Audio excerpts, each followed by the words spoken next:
제가 복지 현장에서 지금 17년 차, 뭐 많다면 많고 적다면 적을 수 있지만 그 안에서 이제 제가 경험했던 거를 같이 공유를 해드리면 그나마 조금 도움이 되지 않을까 싶은 마음에 제가 조금 제가 고민이 되었던 부분, 이거는 이렇게 해결했더니 이렇게 조금 풀어졌더라 하는 부분들 중심으로 조금 이야기를 나누려고 합니다. 네, 제가 발표 드릴 순서는 이제 사업계획서 작성에 앞서서 조금 고민해야 할 것들 중심으로 먼저 말씀을 드리고, 실질적으로 사업계획서 작성을 했을 때 어떤 점들을 조금 유의미하게 생각을 하셔야 되는지, 이런 것들 좀 중심으로 말씀을 드리려고 합니다. 먼저 사업 계획서 작성에 앞서서 조금 생각해 봐야 할 것들이 있습니다. 저도 이제 사업 계획서를 작성하거나 아니면 아까 그 진행자 분께서 말씀을 하셨다시피 저희가 이제 기관에서 내부 프로포절 대회를 이제 경연제로 하고 있는데, 그럼 이제 사회복지사 17명이 다 참여를 하거든요. 근데 제가 담당이다 보면 이렇게 프로포절을 제가 다 취합을 할 수밖에 없어요.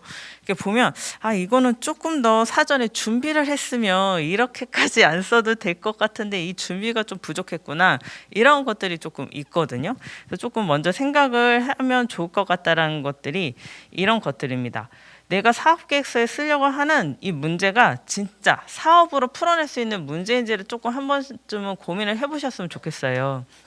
저희가 현장에서 만나는 100분이 있으면 100가지의 문제가 있고 1000분이 있으면 1000가지 문제가 있습니다. 다 문제예요. 그게 문제가 아니라는 게 아니에요. 근데 프로포절은 이 문제 안에서 공통된 것들을 조금 모아서 그룹으로 풀어낼 수 있는 사업을 프로포절로 써주셔야 된다는 거예요. 다른 것들이 다 문제가 아니라.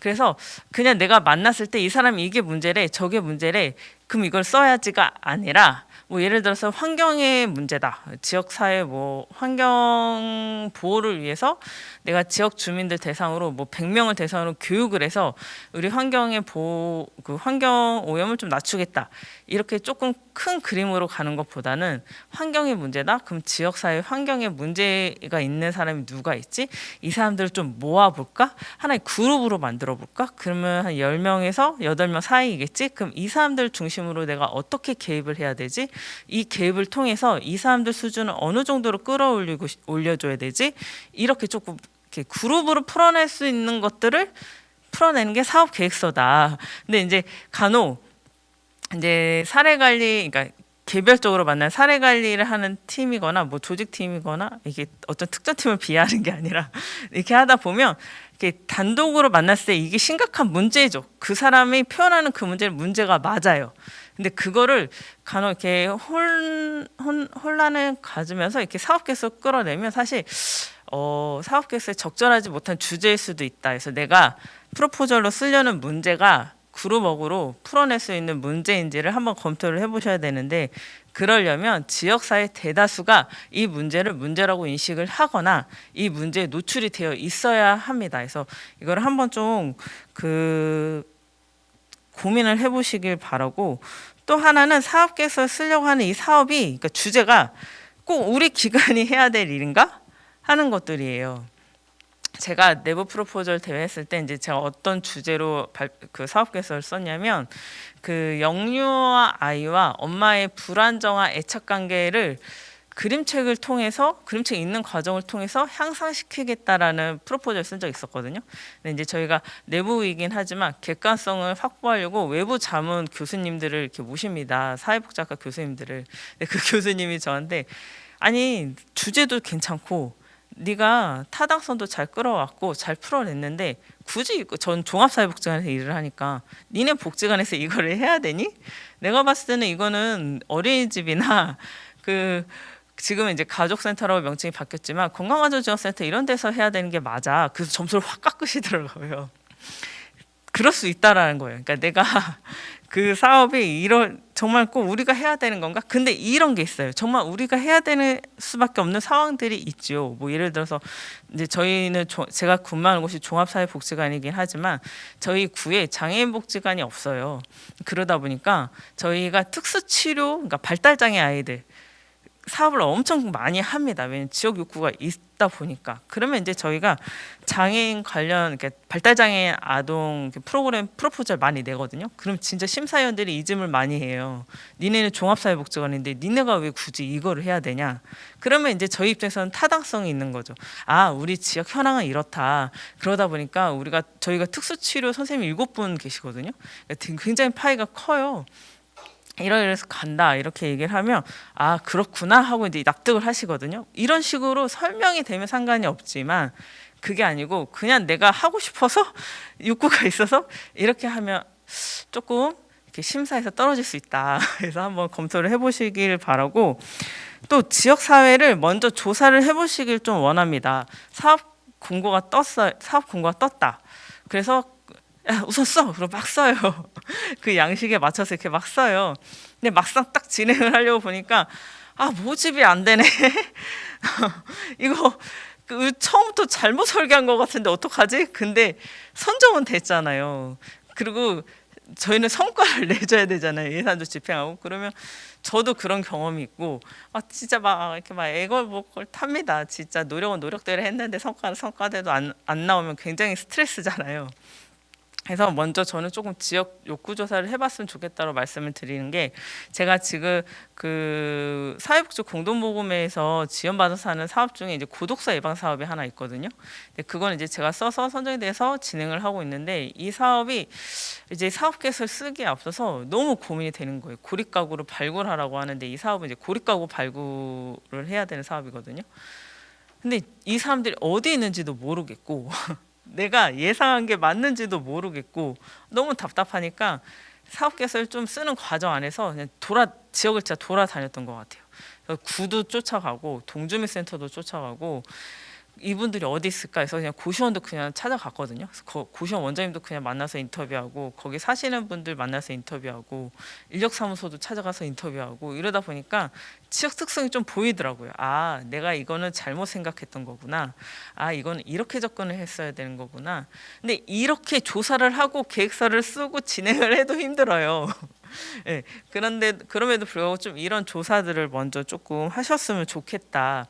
그래서 뭐 지역사회 통계도 좀 돌려보시고, 물론 이제 뒤에서 제가 사업의 필요성에서도 한 번 더 말씀을 드리겠지만 조금 사업 계획서에 앞서서 이런 사업 공고가 떴대, 우리 이런 문제를 좀 풀어볼까? 근데 사업 계획 쓰기 전에 맞춰서 우리 좀 지역을 돌아볼까? 이렇게 조금이라도 하신 거와 안 하신 거는 분명히 차이가 있으실 것 같다, 이런 말씀이고, 제가 아까 프로포절은 그룹으로 이렇게 모집이 돼서 풀어낼 수 있는 사업 주제여야 된다고 말씀드렸잖아요. 근데 아마 여기서 사회복지를 공부하셨던 분들은 아마 조사론이라는 수업을 들으셨을 텐데, 조사론 수업에 보면 단일 사례 설계라는 게 있어요. 그러니까 그게 뭐냐면 A라는 문제를 B라는 갭을 통해서 C라는 효과를 얻겠다거든요. 근데 사업 계획서가 딱 그런 구조예요. 대부분의 사업 계획서가. 그렇기 때문에 그렇게 구조를 풀어낼 수 있는 주제를 끌어오셔야 되거든요. 그러면 사업 계획서에 쓰기 앞서서 꼭 단일 사례 설계 이런 건 모르셔도 되고, 그냥 내가 우리 지역에 A라는 문제를 B라는 방법을 통해서 C로 해결하고 싶다, 나름의 가설을 세우는 거거든요. 이게 맞는지를 조금 조사를 해보셔야 될 것 같은데, 그 조사가 앞서 제가 설명드렸던 것처럼 정말 내가 생각한 게 맞는지를 지역 실무자들 찾아가서 좀 인터뷰도 해보고, 당사자들을 만나서 인터뷰도 해보고, 실제로 저희도 답이 안 나오면 당사자 포커스그룹 인터뷰를 하고 사업계획서를 쓰거든요. 근데 그런 것들이 타당성 확보의 자료가 됩니다. 실제로 포커스그룹 인터뷰하거나 실무자 인터뷰하거나 이런 것들 다 필요성으로 저희가 넣거든요. 뒤에서 말씀드리겠지만, 이런 것들을 조금 활동을 하시고 나서 사업계획서를 쓰시는 게 그나마 조금 도움이 되지 않으실까 싶어서, 네, 사업계획서 작성하기 앞서서 네, 제가 뒷페이지를 넘어갔군요. 말로만 하는데 그래서 조금 이런 지역 조사를 그렇다고 너무 꼼꼼하게는 하라는 소리가 아니라 그래도 좀 거칠게 러프하게 이렇게 조금 해보셨으면 좋겠다. 그래서 이제 제가 쓰는 방법은 이거는 제가 쓰는 방법인데요. 저는 하나에 이렇게 A4 용지 하나가 있으면 이렇게 나무까지 그리진 않더라도 이렇게 뭐 이쪽에 내가 생각하는 문제, 이 문제는 어디서 왔을까? 그냥 막 써요.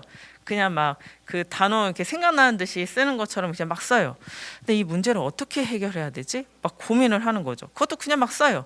근데 이 문제를 어떻게 해결해야 되지는 나만의 생각이면 안 되고요. 그 유사이와 비슷한 선행 연구를 꼭 찾아주셔야 돼요. 네, 선행 연구를 찾아주셔야 돼요. 내가 A라는 문제를 B라는 방법으로 해결을 하려고 생각을 했다면 왜 B를 꼭 써야 되는지 타당성을 나중에 써주셔야 되거든요. 필요성에. 그러기 위해서는 그 논문이라든지 선행 연구라든지 이런 걸 많이 찾아보셔야 됩니다. 그래서 저도 이때 그냥 사업계획서 쓰기 전에 그냥 원페이퍼 그냥 A4 용지 진짜 이렇게 하나 이렇게 딱 이면지 그냥 이렇게 뒤에 딱 이렇게 놓고 저도 쓰거든요. 그러면 문제는 이거다. 그럼 막 그냥 생각나는 대로 써요. 이 문제들을 어떻게 해결했지? 그러면 그냥 막 검색하는 거예요. 뭐 리스라든지 국회 도서관 들어가서 뭐 발달장애 아동 그냥 친다던가 영유아도 애착 문제 그럼 막 쳐요. 그럼 막 논문들 나오잖아요. 이거 괜찮네. 그럼 그거 체크. 이거 괜찮네. 그럼 체크. 이렇게 해서 이제 기입 방법을 그냥 저만의 흐름으로 쓰는 거죠.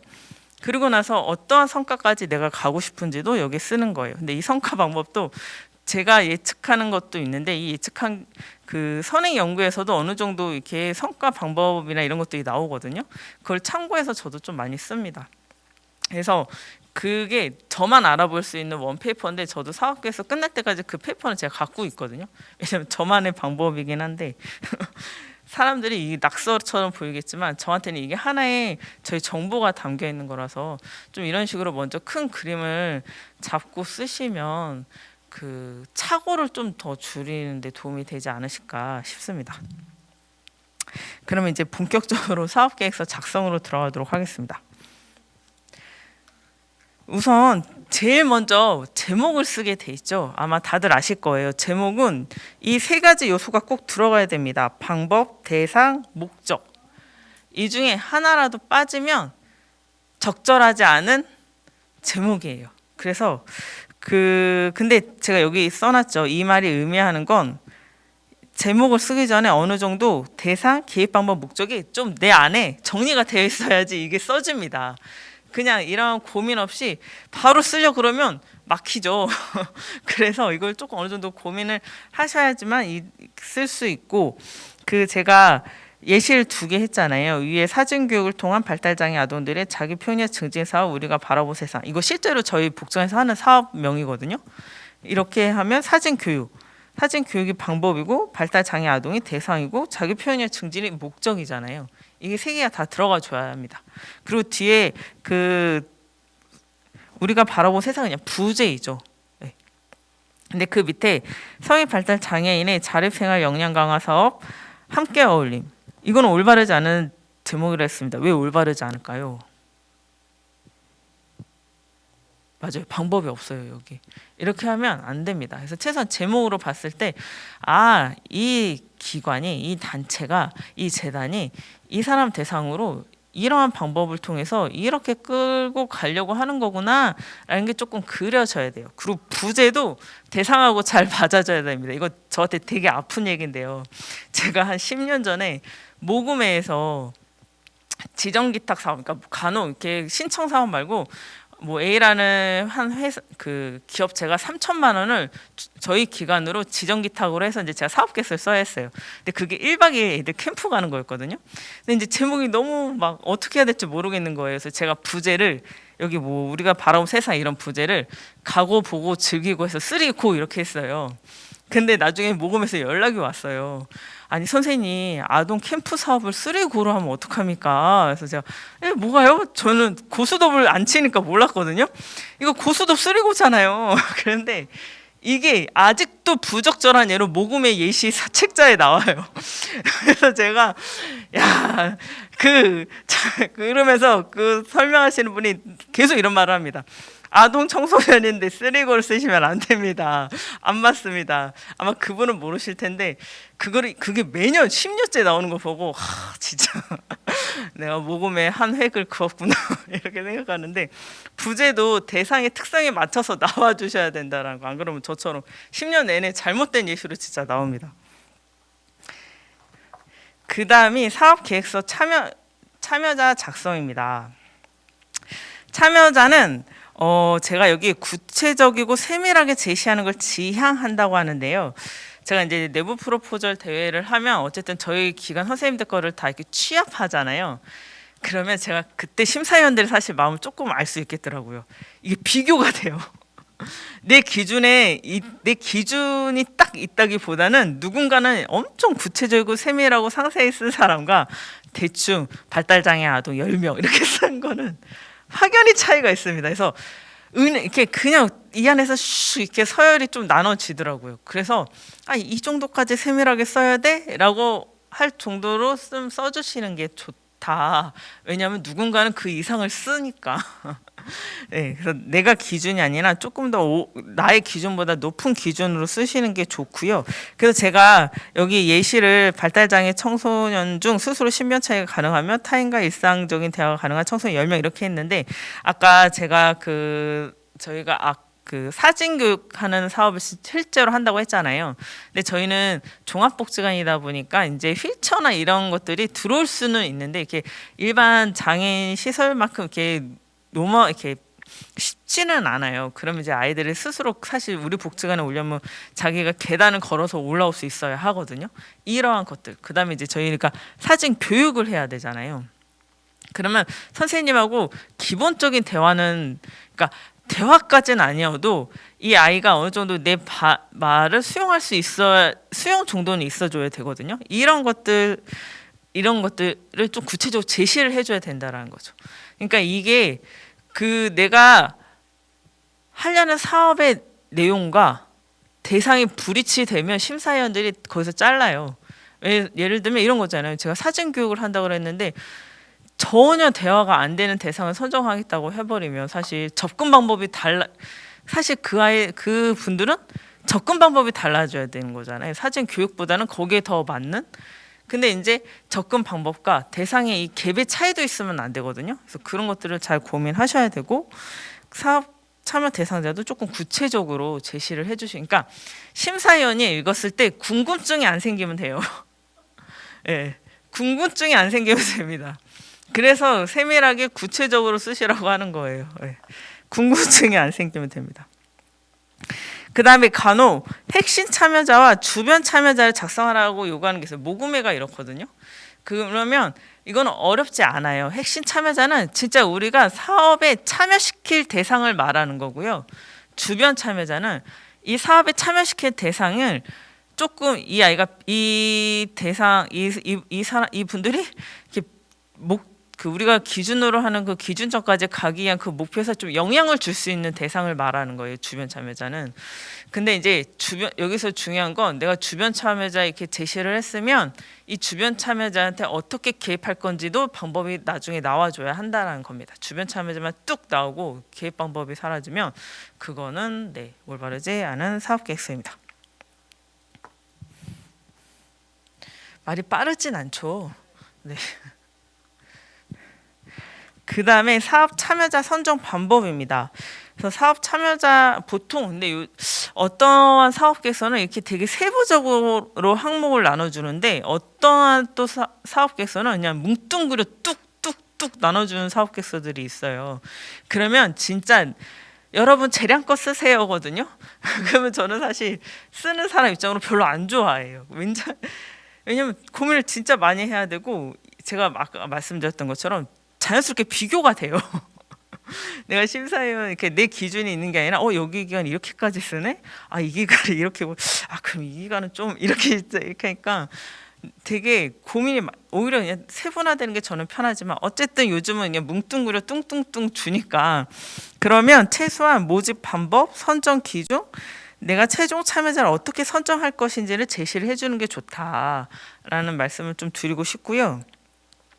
모집 방법은 그냥 말 그대로 현수막 홍보한다, 육아기관에 홍보물 보낸다 이렇게 할 수도 있지만 내가 모집하려는 대상이 밀집된 곳을 공략하는 방법도 제시해 주는 게 좋습니다. 아까 제가 엄마와 아이, 그러니까 영유아 그 엄마와 아이의 불안정한 애착 관계가 있는 아이들 대상으로 한 사업 계획서, 그게 사업 그 주제다. 그러면 제가 거기에 어떤 걸 넣냐면 그 어린이집 다 돌겠다. 그래서 교사 선생님한테 추천을 받겠다. 뭐 이런 것들 넣었거든요. 그다음 영유아 통합지원센터에 홍보 뭐 방문하겠다. 이런 식으로 이 대상이 어디에 밀집되어 있는지를 생각하시고 거기랑 어떻게 접근을 해야 될 것인지를 고민을 하시고 그게 나오시는 게 훨씬 좋아요. 그러면 사전에 조금 아까 제가 지역조사 좀 해보시는 게 좋다고 말씀드렸잖아요. 그럼 그때 이런 데 가서 좀 물어보면서 우리 만약에 선정이 되면 홍보제 할 때 홍보 가능한가요? 막 그럼 오케이 하면 좋죠. 이런 식으로 조금 해보시는 게 좋을 것 같습니다. 네, 선정 기준은 제가 여기 홍보물에 실려야 되는 내용이라고 하는데요. 그러니까 이런 것들이에요. 최소한 이러한 선정 기준이 있어야 된다라고 말을 하는 건데 아까 제가 말씀드렸다시피 만약에 사진 교육하는 발달장애 청소년이면 최소 신변 처리가 돼야 되고 복지관까지 이동이 가능해야 되고 수용이 어느 정도 돼야 되고 착석이 일정 시간 이상 가능해야 되고 이런 내용들을 써주셔야 제시를 해주셔야죠. 근데 이러한 내용들이 홍보물에도 들어간다는 걸 알고 계셔야 됩니다. 최소한 나 여기 신청해야지 말아야지 이렇게 그걸 보는 사람들이 판단할 수 있어야 되잖아요. 그런 내용들이라는 거. 근데 간혹 제가 이렇게 팀원들한테 이제 제가 어쨌든 과장 팀장이다 보니까 이렇게 팀원들한테 이렇게 피드백을 주면 반발하는 팀원들이 있습니다. 아니 그러면 신변 처리 안 하는 애들은 이 사업에 못 참여하는 건가요? 그러면은 사회복지사의 역할로서 우리가 역할을 안 하는 거 아닌가요? 이렇게 문제제기를 하는 사람이 있습니다. 그러면 이제 제가 이렇게 얘기를 하죠. 그게 아니라 만약에 신변 처리가 안 되고 이러는 분들은 그 사람들한테 맞는 사업을 우리가 또 만들어야 되는 거지. 이 사업은 최소한 이런 기준이 되는 사람들한테 맞춰져 있잖아. 그 사람들 우리가 기획 안 한다는 게 그게 진짜 심각하다고 하면 그건 또 우리가 만들면 되는 거야. 이렇게 설명을 드리거든요. 그러니까 사업이라는 게 일정한 그러니까 왜냐하면 이게 역동이 조금 어느 정도 나와줘야 되면 어느 정도 조금 공통적으로 갖춰야 될 기준들이 조금 있어야 되는 거는 맞습니다. 그래서 그런 것들을 조금 생각을 해주셔야 되고요. 그다음에 저 같은 경우에는 선정 기준 때 공통 기준과 우선 기준 이렇게 조금 써주는데요. 공통 기준 같은 경우는 뭐 이런 거죠. 저희가 관할 지역이 저는 광진구거든요. 광진구 관할 지역에 사는 뭐 발달장애 청소년 이런 식으로 공통적으로 적용되는 기준과 그 안에서 좀 우선 적용을 퍼센테이지 우리가 더 주겠다 하는 기준들이 있거든요. 뭐 예를 들어서 경제적으로 더 어려운다던가 아니면은 이렇게 초기 면접했을 때 자원의 자극을 덜 받았던가 이런 식으로 해서 우선순위 더 가산점을 주겠다 해서 저는 우선 기준, 차선 기준도 같이 제시를 해주거든요. 근데 이렇게 하려면 되게 힘드시긴 하세요. 진짜 그러면 저 같은 경우에는 참여자 모집 방법, 선정 기준, 선정 방법까지 하면 사실 한 페이지 이상 넘어가 버리거든요. 근데 이렇게 쓰면 또 좋아하세요. 그래서 자, 생각을 해보시면 좋을 것 같습니다. 네. 그 다음에 이제 목적과 목표인데요. 목적은 말 그대로 아까 제가 A라는 문제를 B라는 방법을 통해서 C라는 결과를 얻겠다라고 말씀드렸잖아요. 이 C라는 결과가 나오면 우리의 세상은 어떻게 달라질까? 좀 큰 이상향, 비전을 말하는 거라서 여기는 좀 뭉뚱그려 말해도 됩니다. 뭉뚱그려 말해도 되는데 그래서 이제 일부 사업계에서는 목적을 아예 쓰지 말라고 하는 사업계에서도 있어요. 예전에 목적 목표를 다 쓰라고 했는데 그래서 목적을 쓰라고 하면 너무 어렵게 생각하지 마시고 이 A라는 문제를 B라는 방법을 통해서 C라는 결과를 얻었을 때 우리 지역사회가 어떻게 변할 것인가 아니면 이 대상이 어떻게 달라질 것인가 하는 큰 그림을 제시해 준다라고 생각하시면 되는데 이제 목표는 다릅니다. 목표는 실제로 우리가 얻어야 될 변화 값이에요. 우리가 A라는 문제를 B라고 기입해서 C라는 목표를 하겠다라는 이 C가 목표예요. 그래서 이거는 측정 가능해야 합니다. 측정 가능해야 돼. 측정 가능하지 않은 목표는 목표가 아니에요. 그래서 제가 여기 밑에도 썼지만 정말 중요한 건 목표를 수립할 때 작성자는 목표 평가 방법까지를 염두에 주셔야 합니다. 그래서 아까 그 뭐 예를 들어서 영유아 아이 대상으로 사진 교육이 조금 더 편하실 수 있겠군요. 사진 교육을 통해서 이제 아이들의 자기 표현력을 증진시킨다 이러면 자기 표현력을 어느 수준까지 증진시킬 건지를 제시를 해주셔야 돼요. 근데 이때 제일 많이 쓰는 게 그 표준화된 척도입니다. 표준화된 척도인데요. 척도집이 되게 많아요.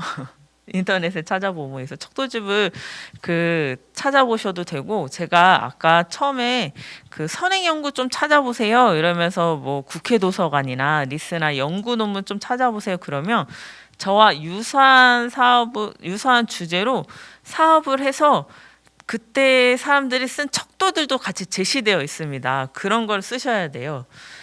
제가 평가는 뒤에서 조금 더 말씀을 드릴게요. 여기까지만 말씀드리고, 어쨌든 근데 이게 있습니다.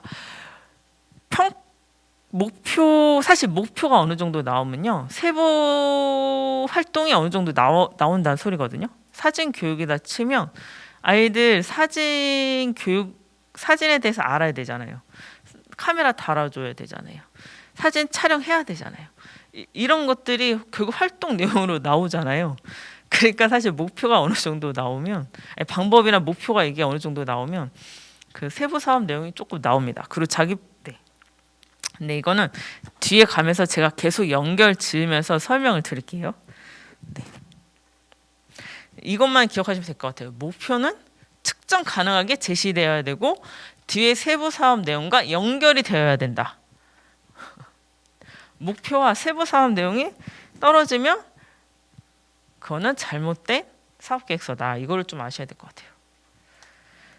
그 세부 사업 내용은 이제 실제로 A라는 문제를 제가 B라는 방법으로 풀려고 하는 그 B를 제시해 주는 거잖아요. 그래서 세부 사업 내용도 최대한 자세히 제시해 주시는 게 좋습니다. 그래서 일시, 대상, 수행 방법 등 활동 내용 구체적으로 제시돼야 되고, 누가 진행을 하는지, 사회복지사인지 강사인지 이런 것들도 다 제시를 하셔야 되고, 자원봉사자가 투입이 되면 몇 명이 투입이 될 건지, 만약에 그 주변 참여자 아까 말씀드렸잖아요. 만약에 그런 것들이 있으면 주변 참여자가 참여가 되면 또 몇 명이 참여할 건지, 이런 것들이 다 구체적으로 제시가 되어야 합니다. 그러니까 여러분들이 작성한 거를 심사위원이 읽었을 때 이날 이 사람들을 데리고 이러한 활동을 이러한 자원들을 갖고 하려고 하는 거군 라고 머릿속에 그려줘야 돼요.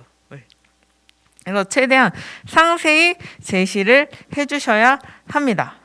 근데 이제 제가 아까 이 세부 사업 내용이 목표하고 맞아야 된다고 말씀드렸잖아요. 근데 아까 목표는 그러니까 그 사진 교육을 통해서 자기 표현 증진이라고 우리가 제목에서 제시를 했단 말이에요. 근데 세부 사업 내용이 갑자기 요리를 써요. 제목에는 사진 교육을 통해서 그 자기 표현을 증진한다고 그랬는데 갑자기 세부 사업에는 요리도 하고 춤도 추고 미술도 하고 이런단 말이에요. 그러면 이게 심사위원들 읽었을 때 어떤 생각이 들까요? 뭐지? 이러시면 안 된다라는 거예요. 그 다음에 세부 사업 내용 또 기승전결로 이루어져 하면 제가 잊지 말자라고 썼는데, 이거 제가 그 저희 내부 프로포절 대회 이렇게 할 때 취합하다 보면 이거 많이 조금 놓치더라고요. 그러니까 예를 들어서 신데렐라 얘기를 저희가 생각해봐요. 신데렐라가 저희가 처음에 이제 신데렐라의 그 가족 얘기를 해주잖아요. 뭐 엄마가 돌아가셨고 새엄마가 들어오셨고, 근데 이런 이해가 돼야지만 새엄마가 얘를 이렇게 힘들어하는구나, 미워하는구나, 뭐 이렇게 다음 이해가 되잖아요. 쭉 흐름으로 가줘야 되는데, 만약에 갑자기 신데렐라가 엄마가 돌아가셨어. 근데 갑자기 호박마차 얘기가 나와. 근데 갑자기 계모가 막 괴롭혀. 근데 갑자기 막 유리구들이 이렇게 뒤죽박죽하면 사실 이게 뭐야 싶잖아요. 근데 사업계획서도 마찬가지라는 거예요. 만약에 사진 교육이다 하면 참여자를 모집하면 뭐 해야겠어요? 기본적으로 사업 안내를 해줘야 되잖아요. OT를 하고.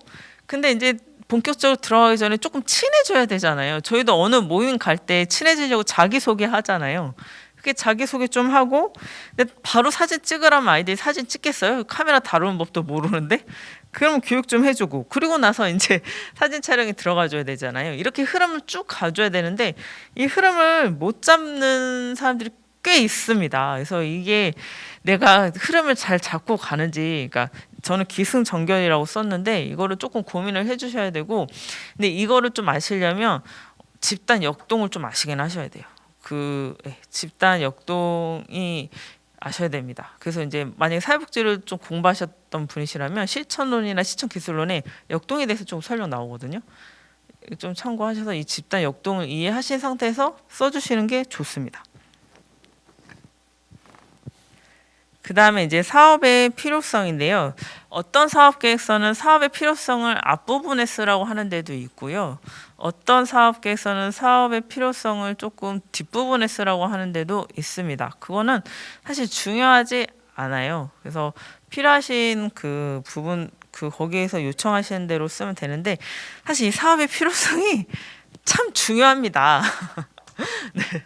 사업 계획서는 남을 설득시키는 글이에요. 논리를 바탕으로 해야 되는, 설득시켜야 되는 글인데, 이 설득이 사업의 필요성에서 나오거든요. 왜 내가 A라는 거를 문제로 인식했는지, 왜 내가 A라는 문제를 B로 풀어내려고 하는지, 정말 B로 풀어냈을 때 C라는 값이 나오는지를 여기서 설명을 해주셔야 돼요. 그래서 여기서 제일 많이 쓰는 게 A가 진짜 지역 문제다라고 하면 어떤 얘기를 좀 많이 할까요? 우리가 말 그대로 지역 실태 조사를 많이 하겠죠. 그래서 어떤 거는 데이터가 되게 많아요. 그럼 그 데이터를 쓰시면 돼요. 근데 이 데이터는 각 관할 지자체에 들어가면 통계 연보가 다 있거든요. 저는 이제 어쨌든 서울시에 있는 광진구니까 서울시청 들어가면 서울시 통계가 있고요. 그 다음에 저는 광진구니까 광진구에 들어가도 광진구 통계가 있어요. 그런데 거기 안 나오는 통계들이 있어요. 그러면 구청에 전화해서 물어본다던가, 이 통계를 좀 알만한 사람이 있을 것 같은데 그럼 전화해서 물어본다던가, 이렇게 해서 그 통계들 최대한 좀 확보를 하려고 노력을 하고요. 그런데 진짜 통계가 안 나오는 것들이 있어요. 제가 이제 고독사 예방 사업 사업 계획서를 2019년도에 썼는데, 그때만 해도 고독사 수치, 저는 1인 중장년 대상으로 사업 계획을 짰거든요. 1인 중장년이 몇 명 있는지. 근데 저는 1인 중장년에서도 약간 경제적 고립감이 높은 사람이 주 타겟이었거든요. 그 데이터는 진짜 없더라고요. 그러면 그냥 물어보는 수밖에 없어요. 여기저기 전화해서. 그러니까 이제 동에서 우리가 전수조사를 한다, 구에서는 고독사가 우리가 나름 파악한 게 이 정도였다, 이런 정보들이 이렇게 주시더라고요. 그러면 이제 그거를 활용해서 쓰는 거예요. 그렇게 해서 조금 지역 조사를 하고, 이게 그럼에도 좀 애매하다 싶으면 포커스 그룹 하세요. 내가 이 문제를 해결하기 위해서 이렇게 사람들, 당사자들 있잖아요. 당사자들 좀 이렇게 저녁에 좀 모아서 질문하고 답하고 이렇게 해서 그것들을 좀 확보하셔도 됩니다. 아니면 지역 실무자, 저희가 예전에 소아 우울 관련해서 프로포저 쓴 적도 있거든요. 근데 소아 우울은 데이터가 진짜 없더라고요. 그럴 때는 학교에 있는 사회복지사 선생님들 있잖아요. 지역사회교육 전문가 선생님들, 그분들 인터뷰를 해서 실은 적도 있어요. 그래서 조금 방법들을 그렇게 하시면 된다 하고, 이론적 배경이 사실 어려우실 거예요. 이론적 배경이 근데 사실 조금 중요하거든요. 왜냐하면 B라는 개입 방법을 선택한 근거가 이론적 배경이에요. 그리고 내가 왜 C라는 값을 도출하려는 방법들이 이론적 배경에서 조금 나와줘야 됩니다. 제가 저희 팀원들한테 늘 하는 말이 있어요. 좋은 게 아니다. 절대. 너의 생각이 답이 아니야. 여기는 근거가 명확히 있어줘야 돼. 네 생각이 좋을 수 있어. 그럼 네 생각이 좋다라는 걸 찾아내. 네 생각이 맞다라는 근거를 찾아내. 그럼 이제 저희 팀원들이 근거를 어디서 찾나요? 논문을 찾아보던, 선행 연구를 찾아보던 찾아내. 정 안 되면 에릭슨의 발달 단계 이론이라도 찾아내. 이러거든요. 그래서 내가 그 뭐 예를 들어서 아까 저희가 사진교육 저희가 왜 발달장애 아이들 대상으로 자기 표현력 증진을 했냐면 에릭슨의 발달과업에 보면 청소년기는 자아 정체성 확립이 발달 과업이에요. 근데 이 자아 정체성의 확립을 시키려면 저희도 논문을 엄청 찾아본 거죠.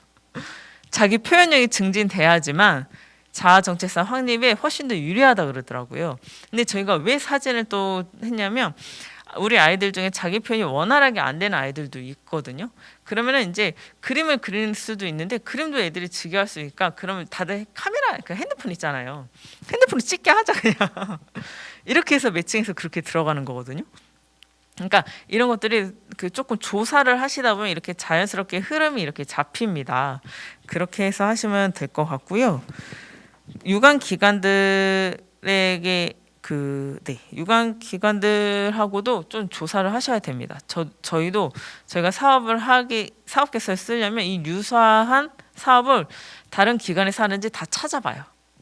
왜냐하면 지역사회에 이게 필요하다라는 하나의 근거거든요.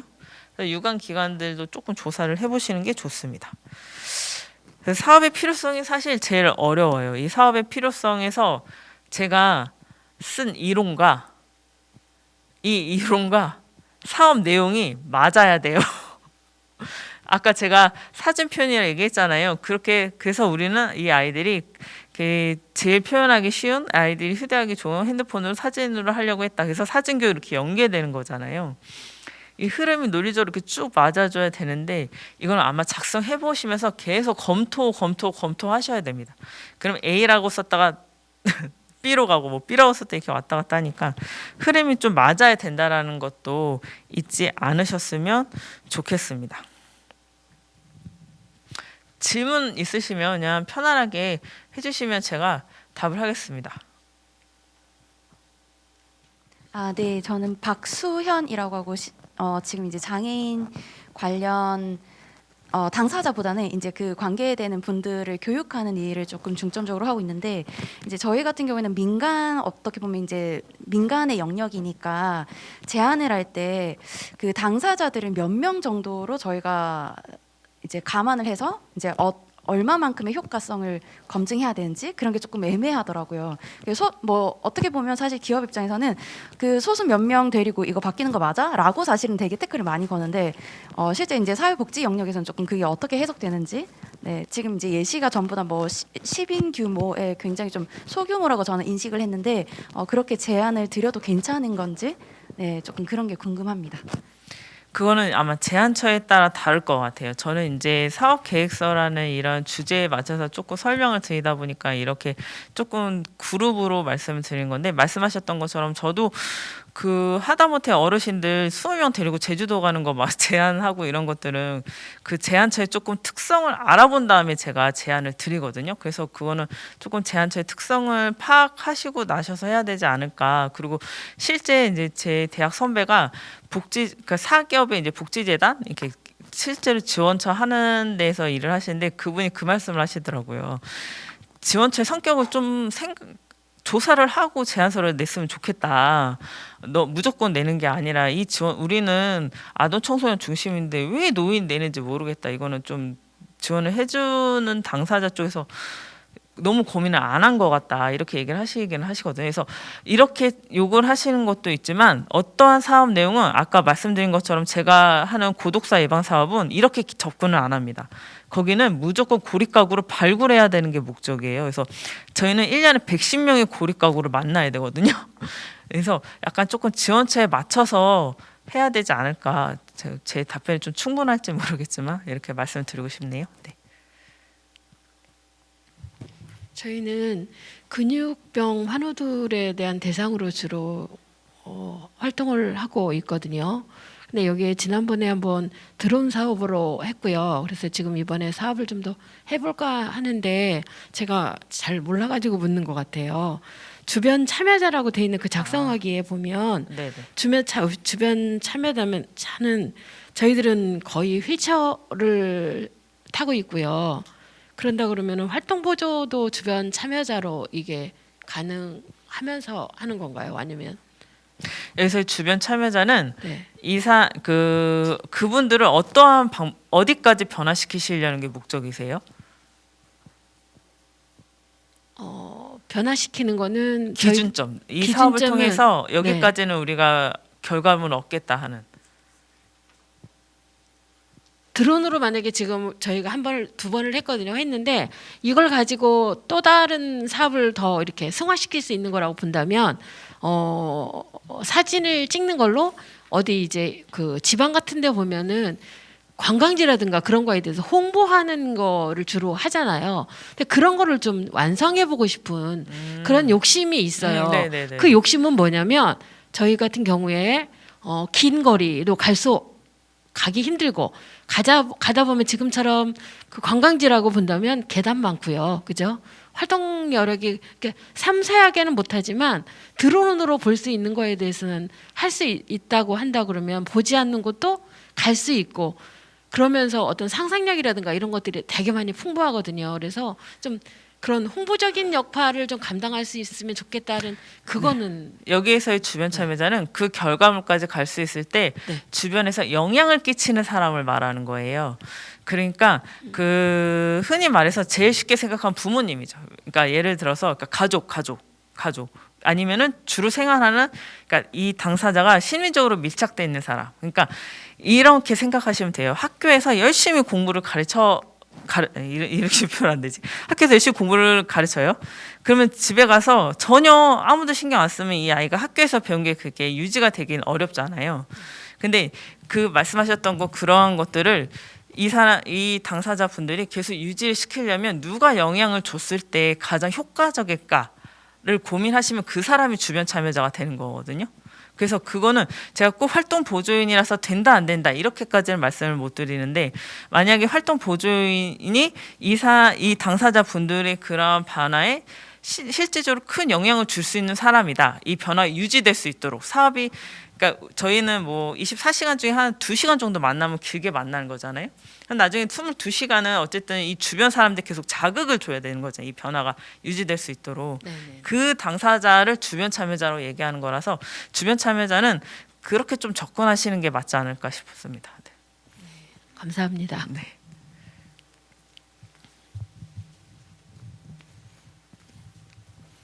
혹시 더 없으시면 넘어가도 될까요? 네. 그러면 이제 네. 예산인데요. 예산은 지원처의 기준표를 꼭 참고하셔야 합니다. 여기서 벗어나면 무조건 탈락이에요. 그래서 만약에 외부 프로포즈를 쓰신다 하시면 늘 예산 기준표가 나옵니다. 그 기준표에 맞춰서 써주셔야 돼요. 그래서 다갑이며 식사비며 외부 체험 활동비며 물품 구입비며 이런 것들이 다 세부적으로 나와 있습니다. 하다못해 강사도 상급, 2급, 1급이 다 세부적으로 제시되어 있습니다. 그래서 제가 사전에 조금 계속 고민을 하시고 세부 활동 내용도 조금 세밀하게 쓰시라는 이유가 어떤 강사를 내가 섭외할 것인지가 나와 주셔야 돼요. 무조건 강사비가 높은 사람, 뭐 상급이 제일 낫겠죠. 그러면 상급 이 정도 갖고 강사 섭외 되겠어. 그럼 2급으로 해서 내가 예산을 측정을 했단 말이에요. 근데 2급 강사를 찾기가 어려울 때가 있어요. 그래서 아니면 2급 넘어요. 1급 그럼 거의 안 쓰시긴 하실 텐데 2급 강사 찾기 어려울 때가 있거든요. 그러면 되게 머리 아픕니다. 왜냐하면 예산은 최대한 다 써주시는 게 좋아요. 예산을 남겼거나 변경을 한다라는 건 내가 계획을 잘못 세웠다는 소리예요. 그래서 지원처에 그거 되게 마이너스가 될 수 있거든요. 그래서 지원처의 기준에 맞춰서 최대한 잘 써주시는 게 좋고 미리 사전에 조금 고민을 하시면 좋고 제가 여기 세부 사업 내용과 일치해야 된다라는 말을 써놨잖아요. 저도 제가 쓴 사업 계획서든 팀원이 쓴 사업 계획서든 세부 사업 계획서 이렇게 딱 옆에 띄워놓고 화면을 이렇게 분할해서 이쪽은 예산 보거든요. 그래서 이 세부 사업 계획서에서 제시한 내용과 예산이 맞는지 다 체크하면서 넘어가요. 그럼에도 불구하고 이해가 안 되는 것들이 있어요. 내가 쓴 것들 아니면 우리 팀원이 나랑 논의해서 쓴 것들. 그러면 제가 이렇게 부르죠. 아니 여기에서 왜 예산을 여기 체험 활동하는데 왜 5만 원이나 잡았어? 이렇게 물어본단 말이에요. 뭐 문화 저희가 나눔 가꿈에서 지원받아서 하는 사업이 또 하나 있는데 팀원들이 거기서 이제 아이들이 친환경 뭐 경제 능력 키우는 사업 막 이런 거란 말이에요. 근데 아이들이 자벌도 뭐 이런 걸 간다고 써놨어요. 근데 여기 제가 이렇게 인터넷에 검색해 보니까 거기 들어가 입장료 이렇게 비싸지 않은데 왜 체험비가 5만 원이나 돼? 막 이렇게 제가 물어본단 말이에요. 그러면 이제 저한테 뭐라고 설명을 해줘요. 그러면 이렇게 설명이 돼서 이해가 되는 사업 계획서는 잘못 쓴 거다. 예산도 마찬가지예요. 이게 사업 내용과 예산을 이렇게 맞췄을 때 여기 왜 갑자기 예산이 이렇게 풍 떠? 이런 것들은 잘못된 예산이다. 그러면 제가 이렇게 사람마다 이거를 설명을 해줘야 되잖아요. 그거를 세부 사업 내용에 더 자세하게 설명을 해주던가 아니면은 저는 각주도 쓰거든요. 실제로 각주 달아서 이 예산은 이거입니다. 이렇게 해서 조금 각주 달아서 풀어서 쓸 때도 있습니다. 그래서 예산을 수립하실 때 내가 쓴 세부 사업 내용과 예산을 이렇게 한번 비교하면서 보세요. 이해가 되는지 안 되는지, 설명이 되는지 안 되는지. 그래야지만 하고 그 다음에 여기서 아마 이렇게 물품 구입비를 많이 잡으실 수도 있는데 사실 그러니까 물품 구입을 허용하는 범위들이 다 있잖아요. 그 이상을 안 잡으시는 게 좋다. 그렇죠. 인건비, 관리 운영비, 그거는 지원처에서 제시한 가이드라인에 맞춰서 하는 게 좋다. 그래서 간혹 이럴 때가 있어요. 사업을 다 짰어. 예산을 다 짰어. 그런데 한 지원처에서 최소 지원 금액이 2천만 원이에요. 예를 들어서. 근데 우리가 다 짰더니 1,800밖에 안 나와. 근데 예산의 기준들이 또 있잖아요. 다가비 얼마, 식사비 얼마, 뭐 얼마. 그러면 진짜 난감하거든요. 그러니까 그런 것들까지 잘 고려하셔서 계획을 짜셔야 됩니다. 저희는 그래서 실제로 참여 인원수를 늘려버렸어요. 왜냐면 다가비는 제시 그 기준 넘길 수 없고 강사비도 넘길 수 없고 체험비도 넘길 수 없고 식사비도 넘길 수 없잖아요. 활동을 더 늘리려 했더니 안 되겠어요. 죽겠어요 우리 팀원이. 그래서 참여 인원을 늘려라. 근데 결국에는 그 인원 모집하는데 엄청 힘들었죠. 횟수 늘려도 돼요. 그러니까 방법을 찾으시면 돼요. 근데 이제 저희가 횟수 늘렸을 때 1년 단위로 계획이 이미 나왔던 거라 그래서 횟수 늘려버리면 주 2회, 3회 막 애들이 이렇게 나오겠더라고요. 그러니까 이러한 것들도 잘 고민하시고 횟수 잘 얘기해 주셨는데 그 사업 일정을 짜다 보면 이거는 10번 하면 좋지. 이거는 뭐 5번 하면 좋지. 이거는 뭐 20번 하면 좋지. 이렇게 해서 그냥 회계만 짜실 수가 있는데 아마 일정표를 다 체크하시긴 하실 거예요.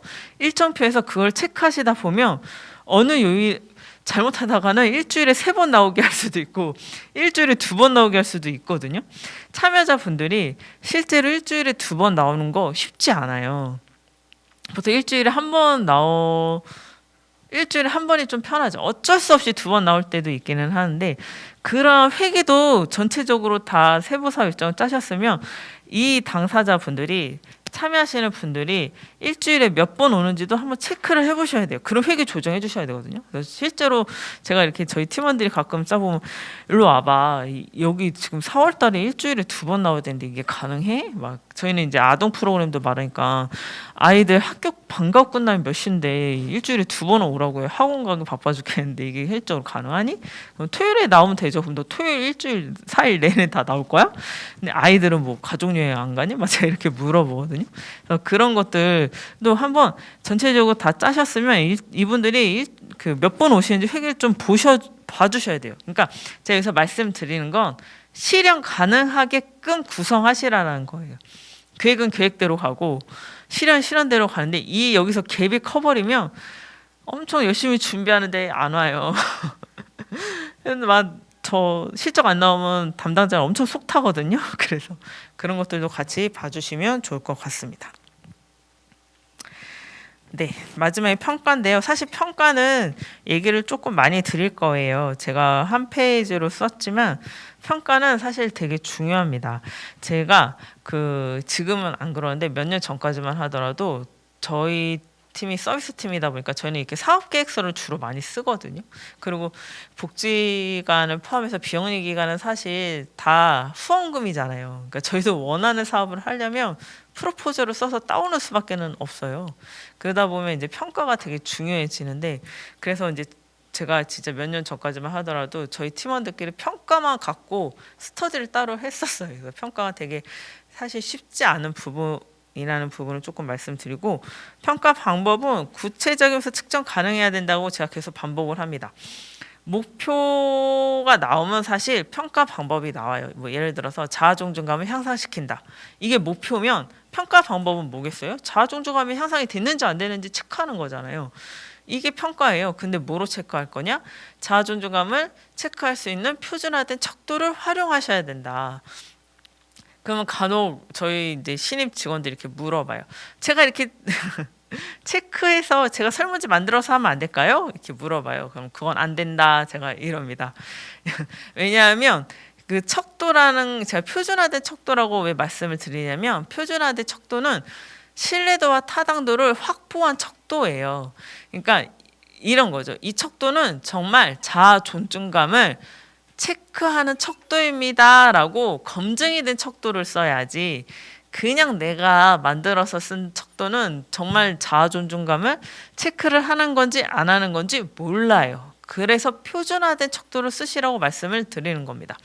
표준화된 척도는 제가 아까 사전에 말씀드렸다시피 척도집이 다 나와 있습니다. 척도집이 엄청 많아요. 그냥 교보문고에서 척도지, 영풍문고에서 척도지, 뭐 예스24, 알라딘 척도집 하면 엄청 나옵니다. 그거 그냥 쓰시면 돼요. 그거 안에서 이 척도 우리가 쓰면 되겠네, 이 척도 우리가 쓰면 되겠네 해서 가져오시면 되고요. 제가 아까 계속 말씀드렸다시피 선행 연구 찾으시면 논문을 반드시 보십니다. 그 논문들을 보면 논문들이 어떻게 활동했는지 사실 활동 내용들이 다 제시해 주거든요, 부록에. 그것도 아마 차안하실 거예요. 도움 쓰세요. 그게 쓸 수 있는 건 쓰세요. 그리고 나서 늘 부록에 척도도 같이 넣어줍니다. 그런 거 활용하셔도 돼요. 논문에서 쓰는 건 다 검증이 된 척도도 쓰시거든요.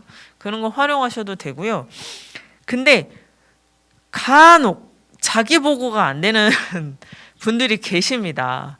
근데 저희가 아까 그 사진교육하는 발달장애 그 아이들도 읽고 이렇게 대화는 되지만 읽고 체크하는 게 좀 어려운 아이들이 있거든요. 그럴 때는 실제로 발달장애 아이 그 청소년들이 볼 수 있도록 척도를 변환시켜주는 기관이 있으시더라고요. 그래서 저희도 거기에 몇백만 원이긴 하지만 네, 돈을 들여서 거기에서 딱 저희 아이들이 보고 체크할 수 있는 척도로 변환해서 주시더라고요. 그림도 있고 체크할 수 있는 그러한 업체를 활용하셔도 되고요. 안 그러면 질적 평가를 하시긴 하셔야 됩니다. 질적 평가라고 하면 이제 관찰이 주로이긴 한데, 단순히 관찰만 하시는 게 아니라요. 질적 평가도 방법이 있어요. 되게 힘들죠. 아까 표준화된 척도는 우리가 그냥 통상적으로 양적 평가라고 하고, 관찰하고 이런 건 이제 질적 평가를 하는데, 질적 평가도 이렇게 단계들이 있습니다. 실제로 저희가 질적 평가도 제시한 적이 있는데, 그 팀 프로포절 안에서 그 질적 평가 책을 좀 읽었어요. 저희도 사업계획서 하려면 되게 해야 될 게 맞죠. 그래서 질적 평가, 근데 달달달 외우란 게는 그 흐름만 조금 해서 우리도 이 흐름대로 가겠습니다라고 이렇게 조금 제시를 했기 때문에 단순히 관찰만 하겠습니다 하시면 안 된다는 말씀을 드리고 싶은 거예요. 근데 이거 되게 어렵잖아요. 자문을 구하세요, 주변에.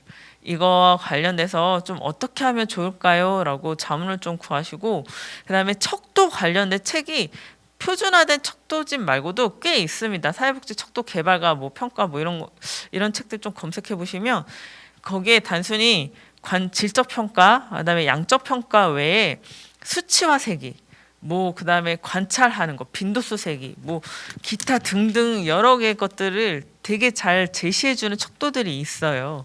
그런 거는 좀 공부를 하셔야 돼요. 공부를 하시고 쓰셔야 됩니다. 왜냐하면 이거 심사하시는 분들은 전문가들이 심사하시잖아요. 괜히 엄하게 이렇게 하겠다 하고 제시를 하시면 아 뭐야 이거 말도 안 되는 평가 방법을 쓴다 그러네 할 수 있거든요. 그리고 계속 제가 말씀드렸다시피 이게 비교가 돼요. 나는 비교 그 심사위원들 입장에서는 동시에 여러 개를 쫙 보는 거잖아요.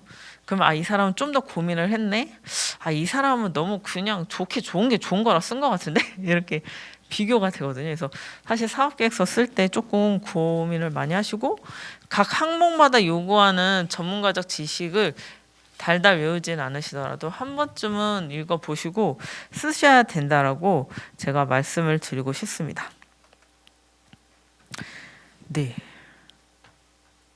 제가 사실 설명드리면서 이것도 설명드려야 되지 해야 되는데 그게 지금 갑자기 잊어버렸네요. 아, 만족도.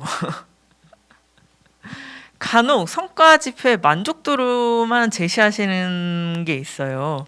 만족도가 성과 목표가 될 수 있을까요? 될 수도 있고 안 될 수도 있습니다. 네. 만족도가 그 예를 들어서 이렇게 제가 말씀드릴게요. 저희가 그 예전에 복장에서 비행 청소년 사회봉사 명령에 온 아이들이 있어요. 걔네들은 이제 뭐 5일간 프로그램을 한단 말이에요. 근데 이제 흡연으로 온 아이들이라 쳐요. 그럼 이제 우리는 5일 동안 흡연을 금연으로까지는 못 가더라도 하루에 10가치 피우는 아이가 9가치 피우게끔은 해줘야 되잖아요. 아니면은 흡연에 대해서 위험성을 뭐 10 정도 인식했다면 뭐 더 높게 인식을 해야 되거나 뭐 이런 식으로 좀 변화를 해야 되잖아요. 근데 이제 온전히 만족도로만 가면요, 이 아이들을 5일 동안 제가 애들아 오늘 노래방 가자. 노래방에서 막 놀아요. 다음날 애들아 우리 피자 먹을까? 피자 먹어요. 애들아 우리 다음날 뭐 우리 영화 보러 가자. 이렇게 해서 5일 동안 프로그램 돌려요. 근데 만족도로 하면 아이들 만족도 되게 높게 나오거든요. 그러면 이제 과연 이게 올바른 성과인가는 퀘스천인 거죠.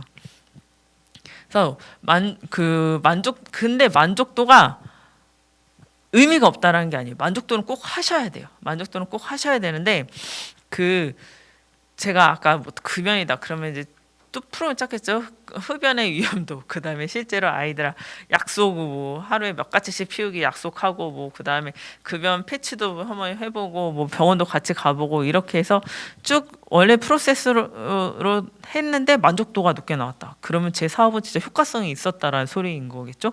그러니까 만족도가 중요하긴 하는데 만족도만 성과 목표로 제시하는 거는 약간 위험도가 있다. 근데 이런 게 있어요. 문화체험을 가요. 그냥 어르신들하고 나들이를 가요. 나들이를 가는데 여기서는 사실 성과 목표 만족도밖에 못 나와요. 재밌으셨나요? 네, 재미있어요. 2시간 문화체험 하는데 이분들의 뭐 내적 역량 강화를 얼마나 시켜드리겠어요, 저희가. 그건 현실적으로 말이 안 되거든요. 그럴 때는 이제 만족도나 이러한 것들이 성과 목표가 될 수는 있지만 최소한 사업계획서 보통 외부 프로포절은 1년 단위 사업이잖아요.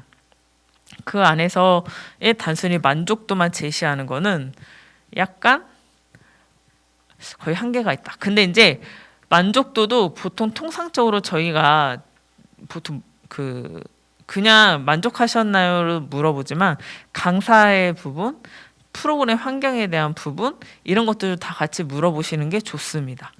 그리고 실제로 어떤 교수님은 만족도도 타당도나 신뢰도 조사를 해서 써라 이렇게 말씀을 하시고 그게 맞기는 하지만 현실적으로 그게 불가능하실 수도 있거든요. 그럴 때는 그래도 최소한 만족했는지 이런 것들을 다 같이 한번 물어보시면 이게 다면적인 평가가 됩니다. 그래서 이렇게 해보시는 게 좋지 않을까 싶습니다. 혹시 질문 더 있으실까요? 아까 평가 방법에서 그 표준화된 척도집을 활용하라고 말씀하셨었잖아요. 네. 표준화된 척도집을 활용하려고 하다 보면 그 문항이 막 40몇 문항, 뭐 60문항 이렇게 맞아요. 많은 문항들이 있는 맞아요. 경우도 있잖아요. 네. 그랬었을 때는 거기 안에서 저희가 원하는 그 문항을 축출할 수 있는 건 가능한가요? 원칙적으로는 사실 안 됩니다. 왜냐하면 그 문항이 몇십 가지로 구성이 된 건 그 문항이 그렇게 배치했을 때 그 정도 수가 나왔을 때 신뢰도와 타당도를 확보했기 때문에 그렇게 나온 건데 그 고민은 저희도 늘 해요. 그러면 저희 주변 조금 교수님들한테 여쭤봅니다. 자문을 구해요. 그런 방법을 다 알려주시거든요. 그래서 조금 주변에 자문을 구해보시는 게 어떨까 싶습니다. 네. 더 없으시면 여기 있는 유튜브에서 질문을 해주셨는데요. 신체 활동 목표 평가 방법 예시나 사례가 궁금하다고 하셨습니다. 그래서 그 신체 활동을 통한 발달 장애인 건강 증진 사업 목표 평가 방법, 신체 활동 목표 평가 방법 예시나 사례.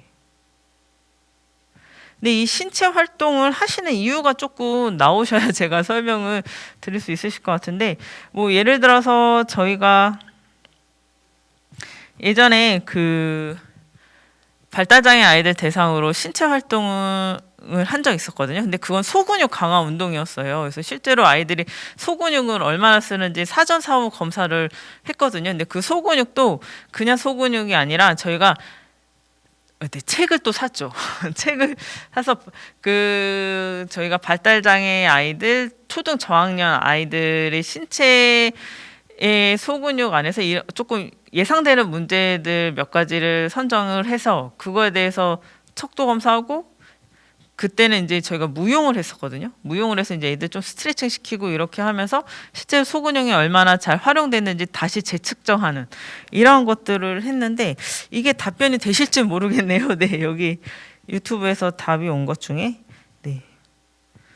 그 다음에 또 유튜브에서 질문하신 게, 지금 설명하고 계신 평가 방법, 평가 척도의 경우 사회복지 공동모금에서 배부된 평가 척도집이 있습니다. 이것을 참고해도 되나요? 했는데 참고하십시오. 사회복지 공동모금에서 이런 평가집도 많이 나오고 사례집도 많이 나옵니다. 그래서 유사한 사례들을 어떻게 했는지 방법을 찾아보시는 게 좋을 거예요. 하지만 내가 원하는 수준만큼 정보를 제공하지는 않을 거고요. 사례집은. 그럼에도 불구하고 이 사례집에 이 기관이 이러한 사례를 했다 하면 전화해서 물어보실 수 있잖아요. 그래서 조금 다 활용하시면 좋을 것 같습니다.